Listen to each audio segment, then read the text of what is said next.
Hi, this is Brittany, and welcome to the Reclusive Blogger Interviews. On this episode, my guest is Tom LeFlore, a breakout solo artist and producer who you might recognize from his indie rock outfit, The Jacks. In this new project, he switches up his sound completely and crafts a soulful lo-fi pop sound that's filled with nostalgia and haze, an aesthetic that is anchored by groovy guitars and jazzy melodies. Tom's newest singles are Lie That You Love Me and If You Were to Leave Me, and they're off his forthcoming release, My Life, My Love, and My Fantasy, a release that draws from Tom's personal battles, music highs and lows, anxieties, navigating love and relationships, and much more. We discuss this and more ahead in this interview. I guess I'd like to start off and talk a bit about your background in music and then some of your prior work with your group, The Jacks. Okay. So I started out playing music growing up, maybe around 9 or 10. I first picked up the guitar and was super into classic rock and all the big bands, Zeppelin, Beatles, Pink Floyd, Beach Boys, even like Sinatra, just kind of stuff that my parents were playing in the house. And I did that all the way until college. And in college, I actually decided to major in something else. I was a business major in college and just played guitar on the side. And towards the end of my college experience, I met a few guys and we started a band.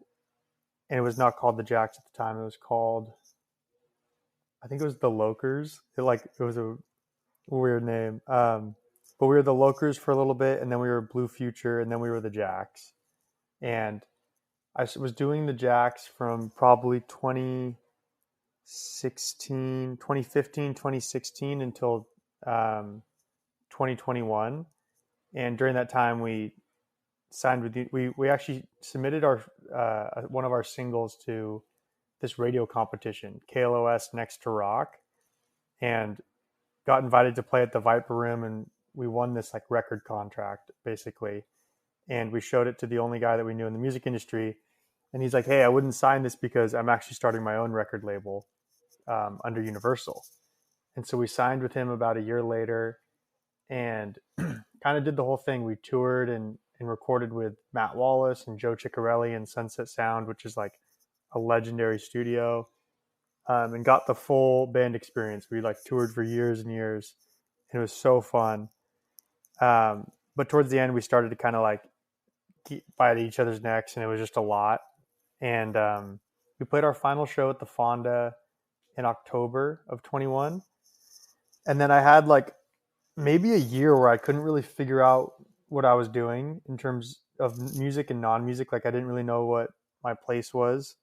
And during that time was like a lot of I feel like the foundation for this current solo album, just like questioning everything, like your place in the world, like especially for me is like, is music my hobby? Is it my career? Is it like this passion that I just have on the side? Like what role is it going to play in my life? And I was definitely questioning all of that. And even if like I'm just good enough to make music or whatever, all of the self-doubt that comes with that.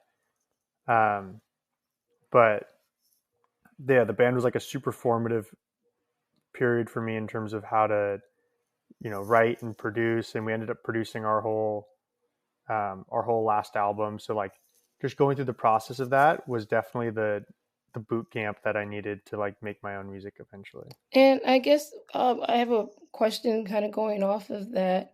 Um, when How was touring for you? I know a lot of people some people really really love it, and then I know a lot of musicians um really they kind of hate it. It's a grueling process. So was there aspects of the touring process that you really liked, or was it I guess, did it kind of formulate how you will see your solo making, your solo music and things like that? I would say that the touring was fun for us because we were young and we were friends, and so it was just kind of like exploring with your buddies and you're playing shows and like all of that's so fun. The stuff that's not fun is like, it's not super healthy. You're like sitting in a car for 8, 9 hours a day, and then you go and you play a show and you're up late and you're usually drinking and you're kind of like partying a lot. So, and you're sleeping on couches and like that I don't miss. Like as fun as that was in that period of my life, I'm not really trying to do that right now. Um, but I guess how that's like informed the solo stuff is towards the end of the band too. It's like we stopped writing songs that we would translate live, and we just kind of started focusing on like what the record would sound like in the studio. And that's definitely translated to the solo stuff because I'm not really concerned with how it's going to sound live yet. I'll figure out that adaptation in its own artistic way, but I'm focused strictly on how like the studio record sounds, where I'm not thinking, oh, could I pull this off live with whatever instrument. It's strictly for how it sounds in the record or on the record in that moment. But I'll definitely tour the solo stuff, especially if it starts to pick up traction. I think my focus right now is going to be on more digital, like social media, TikTok, just coming up with better songs, keep writing, getting better. And then as soon as there's like some traction, going out and touring that. And since you mentioned songwriting, there's a question I have listed. And how have you seen yourself evolve as a songwriter? I guess just kind of over the years. It's a great question. It's definitely a skill that I feel like people are like, oh, you're a songwriter, you're not a songwriter. But I really do think it's a skill that you can hone and get better at, just like anything else.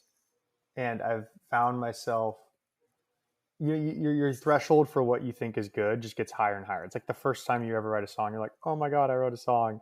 Like it's amazing. And then 1,000 songs later, Yeah. you're like pretty hard on yourself because it's like you just know where the bar is. Hmm. And so I feel like just the process of writing over and over again, even in the band where I was like more of the guitarist producer, set the bar, higher, working with the singer and the Hmm. other guys on like getting the best stuff. And then recently, just kind of on my solo journey, it's like the same thing. I actually had to set the bar really low in order just to get the reps in out, because I would try to write a song and I was like, this isn't good enough. And so I had to be like, okay, it's okay to write like a whatever song just to keep that process going. And then through the process of just writing, maybe like Hmm. hundreds of songs, you get better and you get better. And then the good ones come out pretty quick because you're just kind of more refined in that and you can pump them out quicker. So, um, Yeah, and then also I guess kind of getting more relaxed with the process of writing and not being so hard on yourself and just kind of getting into the swing of things. exactly. Yeah. You kind of get in that flow where you write enough songs and then you stop overthinking the little things. And that's like kind of the spot that you want to be in. And since you mentioned that you were more in the guitarist producer kind of role in your band, how have you kind of taken that part into the making of the record? Yeah. That's interesting. Yeah. I definitely, there's guitars on like every song. And I almost feel like even I try to avoid falling in the trap of just like, oh, he's a guitarist, singer, songwriter, because I feel like there's so many of those. So I'll lean on the production stuff a little bit too, where it's like I'm trying to build out these soundscapes that are more even maybe inspired by like Dijon and Frank Ocean and like some even R&B artists that aren't really like what I was doing in the band. But I have just so much experience coming from the kind of indie rock world that it inevitably just all blends together. But yeah, most of my songs will start with me playing acoustic guitar in my room and figuring out a melody over that. And then once I like something that like I can record on a voice memo, then it goes into Logic and I start building out this like world around it, which I'm sure is how a lot of people work. But just coming from the guitarist producer role, I definitely like lean on guitar sounds and guitar parts and like how the production sounds. I would say just as much as the melody, because all of that is like important to me and I care about all of it. And I know you mentioned that this is kind of a different sound that you were going for on the record. Was that always something that you were, I guess, kind of insistent on doing, or was it just something that kind of happened? It I definitely, when I started it, I did not have a sound. Like when I started the solo stuff, I did not have a sound. I know that for sure because I was making all types of different music. I'd write like an acoustic, almost country esque song, and then write like a Rufus to Soul, like I want to make dance music. Like I was all over the place because I didn't really know what I wanted to say as a solo artist, and like who I wanted to be. Um, and then I kind of found this like sweet spot, I think, between some of like the jazzy lo-fi ness of Bruno Major being like a traditional songwriter. Yeah, he's awesome. I was like, oh, I kind of see a lane for myself there, but I also still love like at that time I was listening to so much Frank Ocean and Dijon and Dominic Fike and like yeah, like those productions don't sound like guitarist, singer, songwriter songs. Um, and so I feel like it was just kind of inevitable based off of all the inputs I had of like it's a little bit indie rock, it's a little bit like lo-fi traditional singer songwriter, and it's a little bit of like that R&B like polish synthiness to it. Like I obviously don't sound like Frank Ocean, but just like in my head I'm like, oh, that synth is like what maybe he would do at this one part, where it just like informs like a small section of the song, but to me it overall like adds to the the final product. Is there anybody that, if you had a chance to produce for, who would it be? Probably like Dominic Fike right now. Well, yeah, he kind of has that like maybe rap but like more R&B soul, but then also like this like indie rock flair where it's just like indie rock drums and like guitar parts and all that, but he's still coming at it from this like totally refreshing angle. Um, so yeah, probably like Dominic Fike or honestly Post Malone. I think Post Malone's like super sick, and I think his latest album was like borderline country and just like all the acoustic guitars, and I think it's super cool. So um, Yeah, Post Malone is just, he's like in his own world. Yeah, he doesn't really care about that, but yeah. yeah, I guess, yeah, I kind of wanted to talk to you more about the first, I think it's the first single that has yeah, the, yeah, yeah, yeah. I think that one's really cool. Yeah, it was actually probably the first or second song that I wrote where I was like, oh, I wouldn't die if somebody heard this. Because like for like the longest time I was like no one can hear this, no one can hear this. And then I wrote that one and I was like listening back in my car and I was like, okay, like I'd put this out. Um, and that took a long time to get to. Again, it was like months and months and months, maybe even a year of writing and not thinking it was good enough, but just kind of like kept hacking away at it. And I think I had that guitar chord progression and wrote a song to it that was like kind of whatever.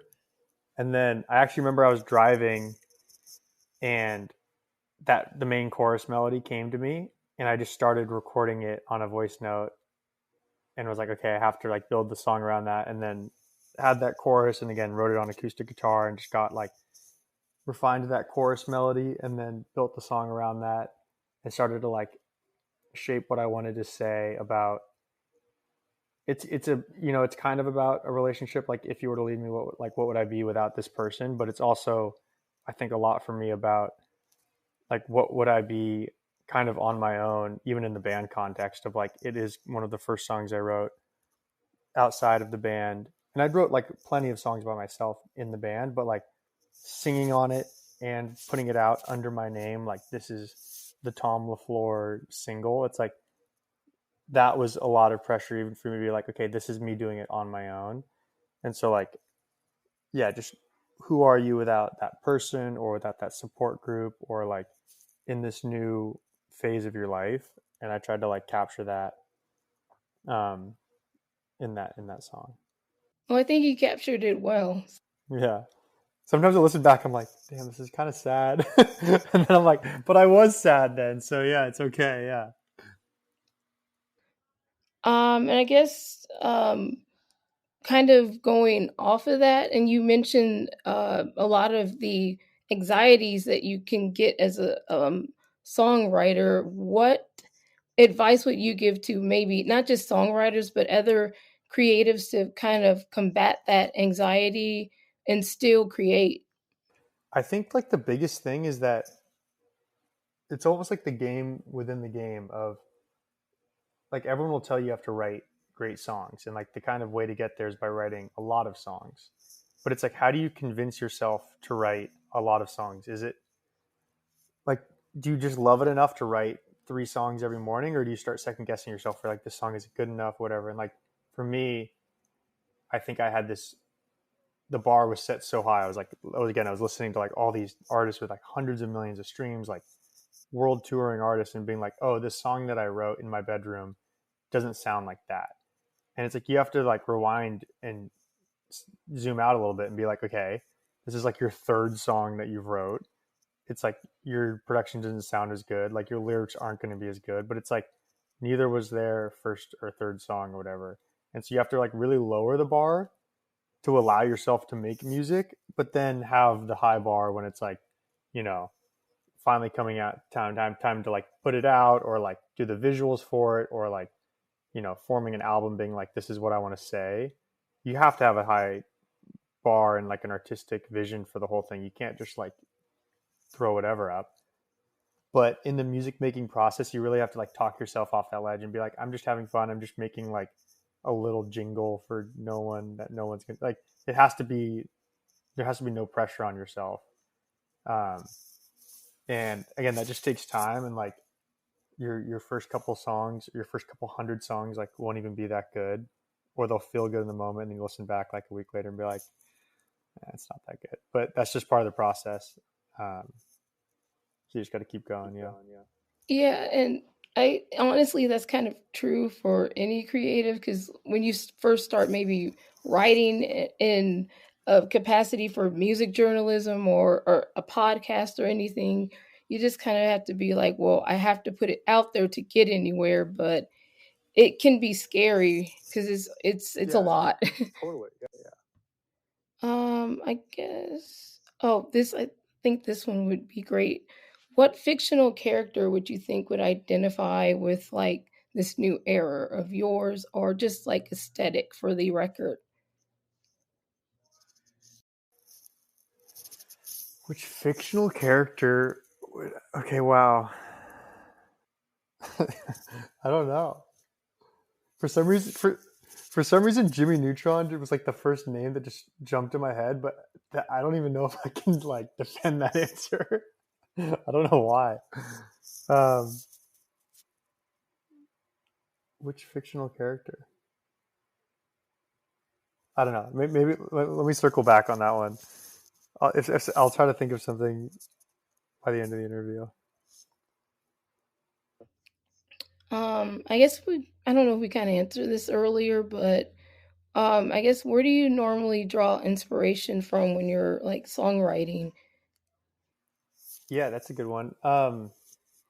Definitely, like obviously my own life, and what I'm going through. It's kind of impossible to not just inject that into like the songs that you're writing and what you're thinking about. Being like, oh, I'm worried about this, or like this is exciting for me, or like, you know, running back something that happened. Like, oh, what if I did something different, or like what would happen? It's like whatever your kind of general normal operating thoughts are, those just like always end up on the songs. But I also try to write more just about like the lyrics that always resonated with me as a kid were stuff like Pink Floyd, where they would just be commenting on just life in general, and like kind of more broader topics of like, in commentary on like, you know, social things, early adulthood, like growing up, finding your place in the world, like just kind of a little bit more intellectual and indifferent than like a relationship. Again, inevitably, it's like you write about what you're going through. So like, there's definitely some kind of love songs on the record, and there's definitely some songs that are like me even being like, okay, like Oh there's a song called wow. like "It's Okay" that I'm just like it's like almost like a letter to myself being like, it's okay, like to take a day off and just like calm down, dude. Like it's okay. Like that's like what that song is literally about. Um, and again, like you're just finding inspiration from what you're going through and trying to translate that into something that's like you hope that other people will resonate with. Yeah, and I to kind of touch back on your youth and childhood, do you what is kind of like the earliest musical memory that you can think of? Yeah, I have a definite answer for that because I remember when I first picked up the guitar, like I was only like a couple months into it, and my dad played me "Over the Hills and Far Away" by Led Zeppelin. It's like a pretty intricate guitar part, and I was like, "This is so cool!" And I like worked with my guitar teacher and like learned the song and practiced it for like months to get it down. And again, I'm like pretty early on, so like this was like a huge jump for me. And finally played it for my dad, and I thought he was gonna be so stoked. And he's like, "Yeah, you kind of got it, but like listen how clean Jimmy Page plays it. Like it's like you can hear all the notes individually." And I was like, "What?" I was like, "Yeah, I'm like freaking 10." And but like it also was like, "Okay, I'm gonna go get it." And so I just remember like hammering it out on that song just to get it down. And that's probably my earliest musical memory. And then later I was just like practicing 5 hours a day, like insane. Like every single day I'd get home from school and then just play guitar for like 4 or 5 hours. And then I started getting into like Stevie Ray Vaughan and Eddie Van Halen and like even some more like, yeah, like 80s, like kind of shredding stuff. And when you're trying to get that, like you get your chops up, you get pretty fast, especially as a kid with nothing to do besides play guitar. Like, um, and then now I've kind of come full circle where it's like I definitely am not like a shredder anymore, but I like to think I'm a little bit more melodic and thoughtful and all that. But yeah, as a kid, it was like all I wanted to do was be Jimmy Page. I know, like everybody else that plays Yeah. guitar, they have that So one guitar hero that they all want to exactly, be. exactly. Everyone has a guitar hero, and it's funny too because I feel like you can trace who is whose guitar hero. Like when I see John Mayer play, I'm like, oh, he grew up with like Eric Clapton and Stevie Ray Vaughan and like the whole like Stratocaster like family line of like Jimi Hendrix, Eric Clapton, Stevie Ray Vaughan, all of that. And then you see somebody else play and you're like, I don't even try to think of like Slash, and you're like, okay, he's like on a less. He's like he listened to Jimmy Page. You know, it's just like you can. It's almost like divided by a couple family lines, but you can just tell like the modern guitarists who they grew up playing with or whatever. And if you saw me play in the band, like you would have definitely noticed the Jimmy Page stuff. I was playing a Les Paul, like just the licks I was playing were like very inspired by that. Like I was definitely in that line. And now I feel like I'm kind of just like in the middle where, you know, it's kind of hard to sound like Jimmy Page on a lo-fi indie pop bedroom song. So it's like I'm not like ripping some distorted blues solo, but it's still like deep in the DNA somewhere, you know. You know. Hmm. I'm always in awe of like the guitars because I'm learning right now to play myself, and it's insane how fast and that people can learn all the licks and the melodies and the notes and Yeah. stuff. And It's crazy. I'm only playing on acoustic guitar, but I'm having fun, so I'm not going to be on stage shredding anytime soon, but it's fun to just kind of learn Yeah. and stuff like. Yeah. No, and I think if you chase the fun, you'll get good because there were so many like people I remember from growing up that were forced to play maybe things they didn't want to play or like learn scales, and it's like if you're not excited about it, you probably won't do it for that long. But if you're like learning like your favorite song on the radio right now and then you like learn to play it on guitar, it's like that excitement fuels like the extra reps and you'll play for 3 hours to get it. And then like one day you'll wake up and you're like kind of good and you're like, oh, how did this even happen? It's just like because it was fun the whole time, you know. Yeah, because I've noticed that because I've only been playing for like a few months now, Yeah. and I've noticed my the difference from when I first started to now. And so you are correct about how if you're not enjoying it, then you're not going to get anywhere, especially being older trying to play. Yeah, because you're not gonna like rewire your brain as fast as when you were like 5 or whatever, but you can still definitely learn anything. Like, yeah, even for me singing on the first song and the whole record, like I wasn't singing on any of the band songs, and I kind of just had to like hack away at it and like teach myself how to sing because like what was the other option? Like I just wouldn't. I mean, I'm gonna have to make music, so I have to start singing on this, and I was like, oh shit, I gotta like get better at this. And again, it's just reps. It's just the game within the game of like, is it fun? Do you set yourself up to like, if you have to practice guitar at 5:30 every morning and it's not fun, you're probably not going to play that much. But if you like have the afternoon to play and it's fun, you'll get good. Hmm, I would agree. Yeah. And I guess my next question would be, what three words would you use to define your artistic self? I want to say like innocent or childlike. Maybe innocent's a better word, but there definitely is like a return to this like freedom that I felt as a child when I just lowered the bar again, where it's just like it doesn't matter, and I could just have fun making the music. And I don't even know if this batch of songs coming out is the best representation of that because I was pretty hard on myself during that time. But like even more recently, I'm just trying to like lean into the fun of it, which is again the reason that like anyone does anything. Um, so I would say like innocent. Um, I don't know if this is even the best word, but like polished in the sense of I like the kind of like clean aesthetic of and like polished sound of like modern expensive records, but I also like the the intimacy of like a lot of lo-fi records and like when it like feels like you're in their bedroom kind of vibe, and like it like you hear like scratches and yeah, you hear all like the hiss of the amp, and like it sounds like they recorded it for $5 off their iPhone, but then I also like like a Frank Ocean record that sounds like it was like $1 million record. So I feel like polished in the sense of taking the lo-fi like intimacy and the innocence and and that energy, but then making it sound pro within my limitations too, because I'm not like the best producer on the planet, and if I was, I maybe would produce it and it'd be too good sounding. Like it doesn't sound like Despacito or Peaches or something. It sounds like something in the middle where it sounds good, but it doesn't sound perfect. Um, so I feel like polished is like kind of the aesthetic I'm going for, but I can't even quite get to, which is kind of a good middle ground. Um, and then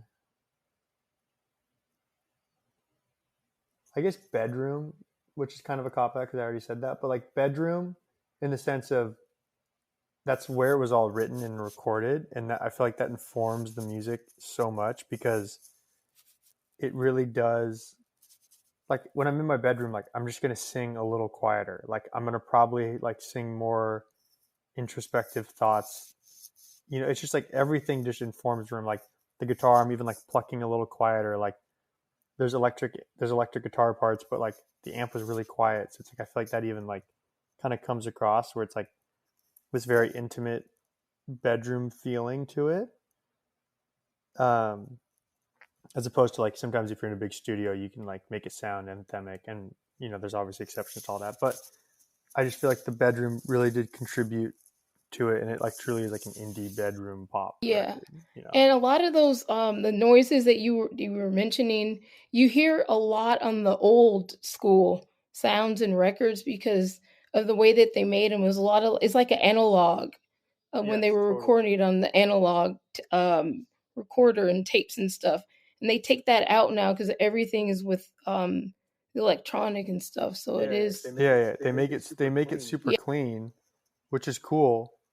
But it just depends on the record. So like again, on a Justin Bieber, like Despacito, Peaches, what like all the big records, it's like you probably want it to sound perfect, and you want like there to be no air, and you want it to just like hit at all the right points. And then you hear like I'm trying to think of like a big kind of lo-fi record, but like there's so many like I would say medium big artists um, that have this sweet spot of like capturing that energy where it's like there's like hiss in the air, it's like there's a bird chirping, there's a squeak on the guitar, there's like a chair that moves, and like that just places you in a different headspace to listen to it, where you're like, oh, this is like this really happened or something. I don't know. Yeah, especially if you have like a really good set of headphones, you can really hear it. And I know on the new Olivia Rodrigo record, and I forgot which song on there, but may have been Lacey on there. You can hear Okay. like the pops and the hisses too on some of her on the songs. So Oh, I really? guess it just kind of depends on what feeling, like you said, they go for and things like that. So I guess maybe some artists, it depends.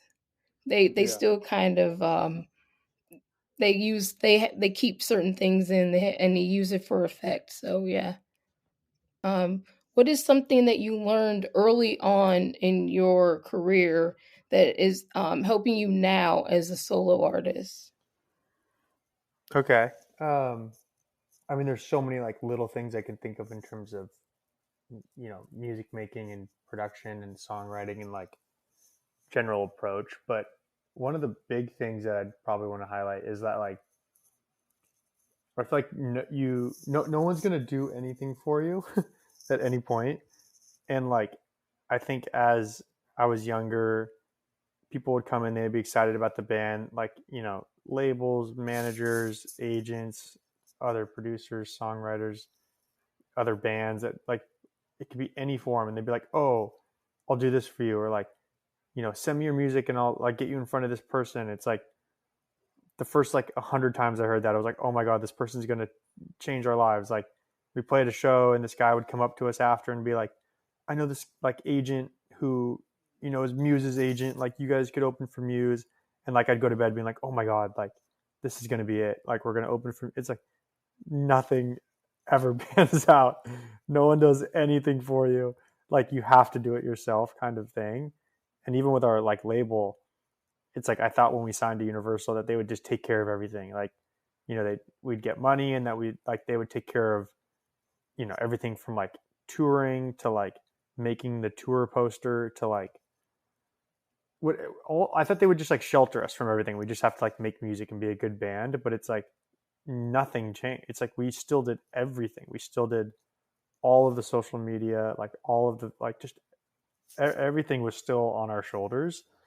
And I feel like just taking that to what I'm doing now, it's like I just know that I have to do everything. So it's like it's just like a different frame of mind where I'm like somebody's like, oh, like this sounds great, I can help you with this. I'm like, sure, that's great. Like you can add whatever you want to what I'm doing, but I'm not deviating from my path, and I'm not gonna like slow down and not take an opportunity, or I'm not gonna think about what I'm doing here because someone else is gonna do that for me. It's like I feel like I have 100% ownership over like quite literally every area of what I'm doing.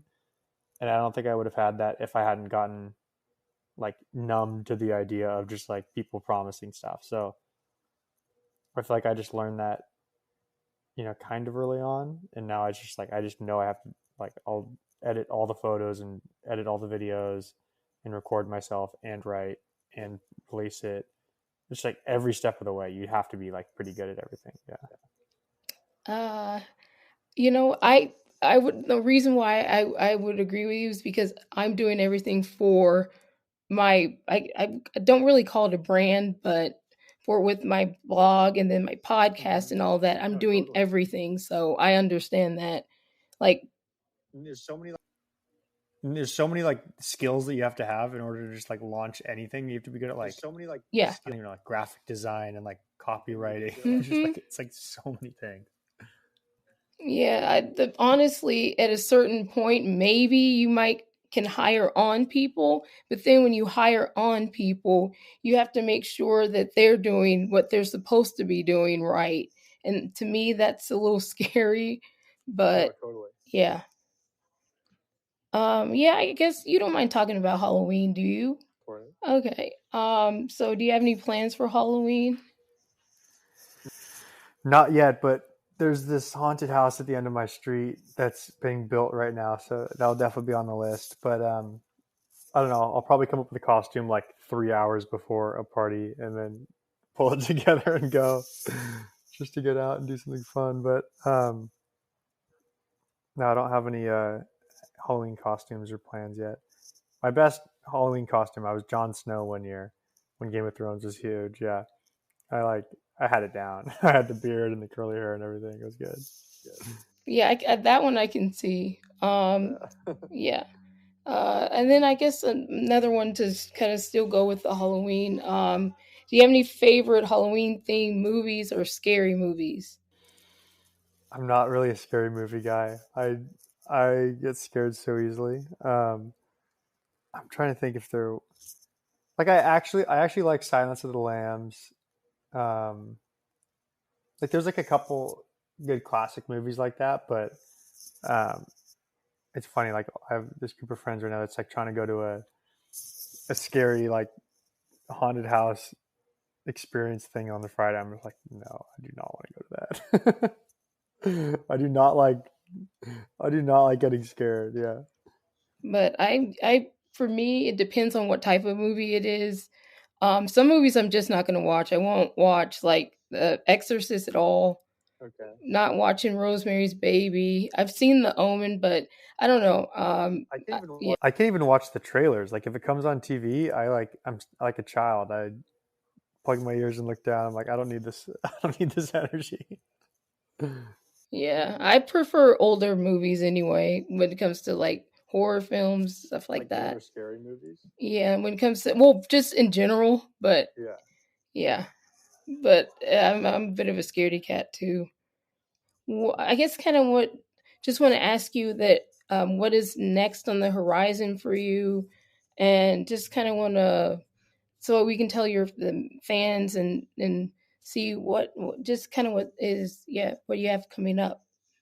Yeah. Yeah. So I have that first song I put out.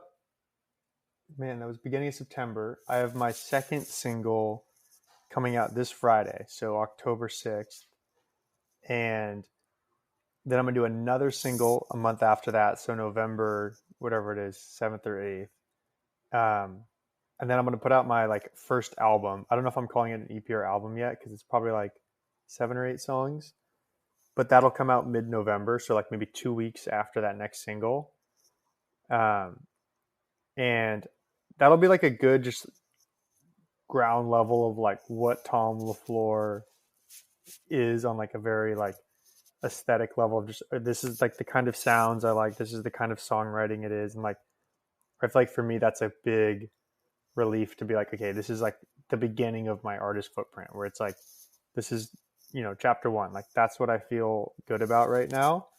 And then I'm already writing for like what would be the next album, like, chapter two or whatever, which would start in my mind, like in my ideal world, I'd start releasing singles for that January. So like January, February, March, drop that next album, which is already kind of leaning like definitely I would not say The Weekend, but like a little bit more even like distorted tuned vocals, like a little bit more um like hip hop drums on some things, but like still all of like the lo-fi jazzy guitar stuff.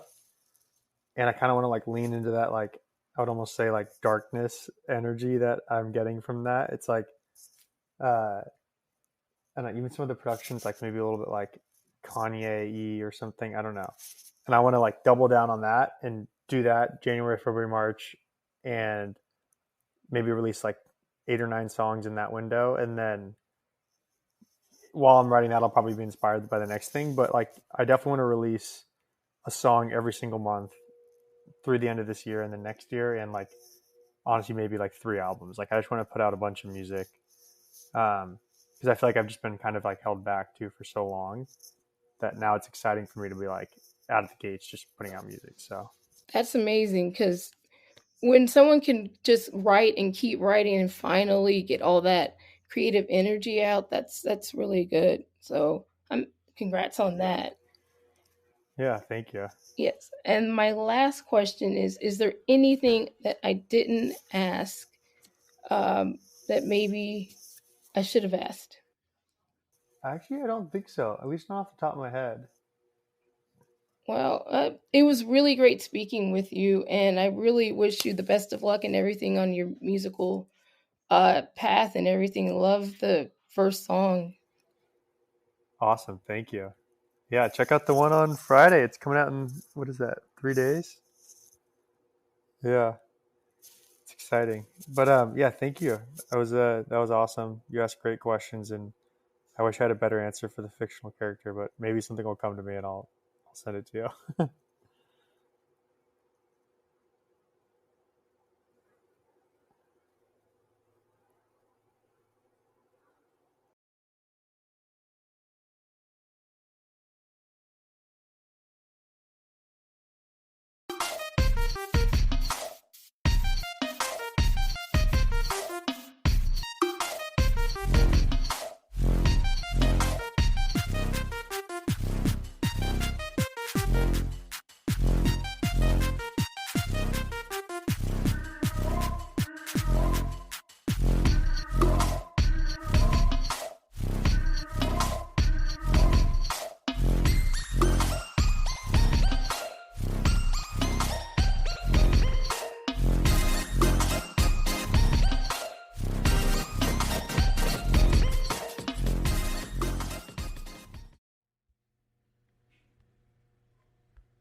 So I'd like to thank Tom for taking the time out and doing this interview.